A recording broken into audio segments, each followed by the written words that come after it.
2026-27ನೇ ಸಾಲಿನ ಶ್ರೀನಿವಾಸ ರಾಮಾನುಜನ್ ಗಣಿತ ಸಂಘದ ಅಡಿಯಲ್ಲಿ ಇವತ್ತು ಮೊದಲೇ ಜೂನ್ ತಿಂಗಳ ಚಟುವಟಿಕೆ ಏನಿತ್ರಿ ಅಲ್ಲಿ 100 ಅಂಕಗಳ ಗಣಿತ ನೈದಾನಿಕ ಪರೀಕ್ಷೆ ಇತ್ತು. ಇವತ್ತ ತಿಂಗಳ 2ನೇ ತಿಂಗಳು ಜುಲೈ ತಿಂಗಳ ಅಲ್ಲಿ ಟೈಮ್ ಟೇಬಲ್ ಪ್ರಕಾರ ಏನೈತಂದ್ರೆ ಗಣಿತದ ವಿವಿಧ ಚಿಹ್ನೆಗಳು ಮತ್ತು ಆಕೃತಿಗಳನ್ನು ಗುರುತಿಸ್ತಕ್ಕಂಥ ಒಂದು ಸ್ಪರ್ಧೆಯನ್ನು ಹಮ್ಮಿಕೊಂಡಿದ್ವಿ. ಇಲ್ಲಿ ಸ್ಕ್ರೀನ್ ಮೇಲೆ ಗಣಿತದ ಆಕೃತಿಗಳು ಅಥವಾ ಚಿಹ್ನೆ ಬರುತ್ತಾ, ಎಷ್ಟೇ ನಂಬರ್ ಚಿಹ್ನೆ ಬರುತ್ತಲ್ರಿ, ನೀವೇನ್ ಮಾಡ್ಬೇಕು, ಆ ನಂಬರ್ ಹಾಕಿ ಆ ಚಿಹ್ನೆ ಅಥವಾ ಆಕೃತಿ ಹೆಸರನ್ನ ಬರೀಬೇಕು. ಓಕೆ, ಸ್ಟಾರ್ಟ್ ಮಾಡೋದ್ರಿ. ಓಕೆ, ಚಿಹ್ನೆ ಯಾವ್ದು? ನಂಬರ್ 35. ನೀವು 30ನೇ ನಂಬರ್ ಬರೀಬೇಕು. ಇಲ್ಲಿ ಒಂದು ಚಿಹ್ನೆ ಕಾಣುತ್ತೆ, ಈ ಚಿಹ್ನೆ ಯಾವ್ದು?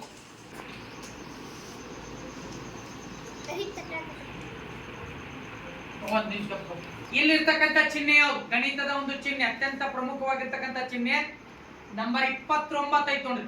ನೀವು 29ನೇ ನಂಬರ್ ಈ ಚಿಹ್ನೆ ಹೆಸರನ್ನ ಬರೀ. ನಂಬರ್ 28 ಈ ಚಿಹ್ನೆ ಯಾವ್ದು? ಗಣಿತದ ಚಿಹ್ನೆ, ಅತ್ಯಂತ ಪ್ರಮುಖವಾಗಿರ್ತಕ್ಕಂಥ ಮತ್ತೊಂದು ಚಿಹ್ನೆ ನಂಬರ್ 28. ನಂಬರ್ 26 ಈ ಚಿಹ್ನೆ ಯಾವ್ದು? ನಂಬರ್ 25 ಈ ಚಿಹ್ನೆ, ಇದು ಕೂಡ ರೇಖಾ ಗಣಿತದ ಒಂದು ಪ್ರಮುಖ ಚಿಹ್ನೆ. ಇದ್ಯಾವುದು ಚಿಹ್ನೆ? ಗಣಿತದ ಈ ಆಕೃತಿ ಯಾವುದು? ಗಣಿತದ ಈ ರೇಖಾ ಗಣಿತದ ಒಂದು ಪ್ರಮುಖ ಆಕೃತಿ. ಚೆನ್ನಾಗಿ ಬರೀ, ನೀಟಾಗಿ ಎಲ್ಲರೂ.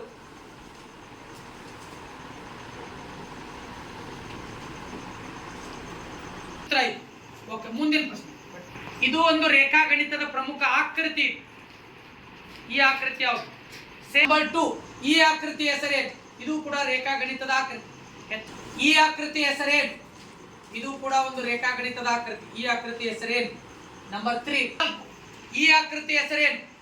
ಎಲ್ಲರ ಮನೆಯೊಳಗೂ ಕೂಡ ಆಯ್ಕೆ. ಈ ಆಕೃತಿ ಯಾವುದು? ರೇಖಾ ಗಣಿತದ ಆಕೃತಿ. ಇದು ಕೂಡ 5 ಈ ಆಕೃತಿ ಯಾವುದು? ನೋಡ್ರಿ, ಎಲ್ಲ ಕಡೆ ಸಿಂಬಾಲ್ ಹಾಕೈತ್ರಿ. ಹಿಂಗ ಇದು ಯಾವ ಆಕೃತಿ ನೋಡ್ರಿ? ತ್ರಿಭುಜ. ಯಾವುದು? ಯಾವ ತ್ರಿಭುಜವನ್ನು ಬರೀಬೇಕಿಲ್ಲಿ? ಹಿಂಗ್ ಗೆರಿ ಹಾಕಿ ಅಂದ್ರೆ ಏನು ಅನ್ನೋದನ್ನ. ಈ ಆಕೃತಿ ಹೆಸರೇನು? ಇದು ಕೂಡ ಒಂದು ತ್ರಿಭುಜದ ವಿಧ. ಯಾವ ತ್ರಿಭುಜವನ್ನು ಬರೀ? ಇಲ್ಲಿ 3 ಗೆರಿ, ಇಲ್ಲಿ 2 ಗೆರಿ, ಇಲ್ಲಿ 1 ಗೆರಿ ಇದೆ.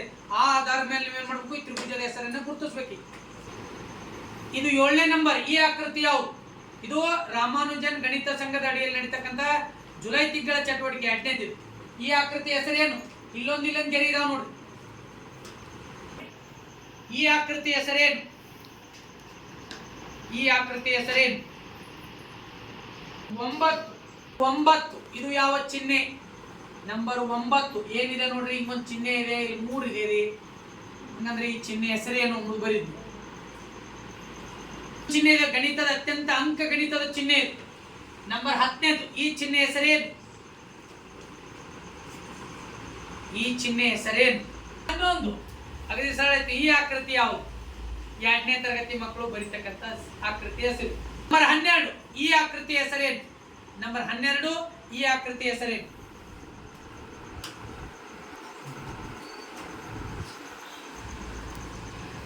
ನಂಬರ್ 12 ಈ ಆಕೃತಿಯ ಹೆಸರೇನು?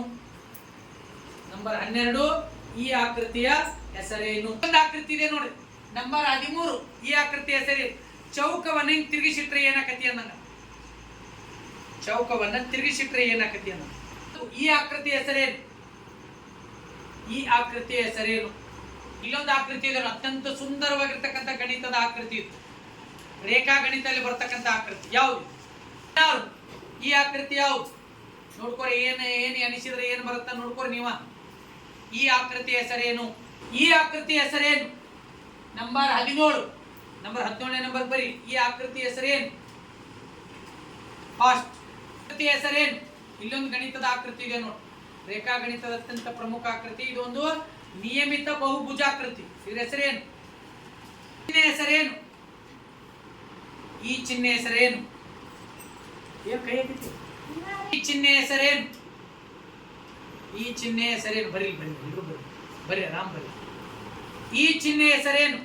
ಅಂಕ ಗಣಿತದ ಒಂದು ಚಿಹ್ನೆ. ನೀವೆಲ್ಲರೂ ಪ್ರಾರ್ಥನಾದಾಗ ಚಟುವಟಿಕೆ ಹೆಸರು ಹೇಳ್ತೀರಿ.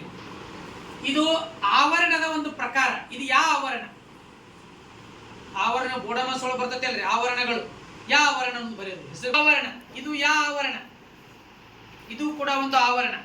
ಆವರಣಗಳು ಒಟ್ಟು 4 ಅದಾವ. ಇದು ಯಾವ ಆವರಣ? 24 ಇದು ಯಾವ ಆವರಣ? ನಂಬರ್ 24 ಇದು ಒಂದು ಕೂಡ ಒಂದು ಆವರಣ. ಇದು ಯಾವ ಆವರಣ? ಆವರಣದ ಒಂದು ಪ್ರಕಾರ.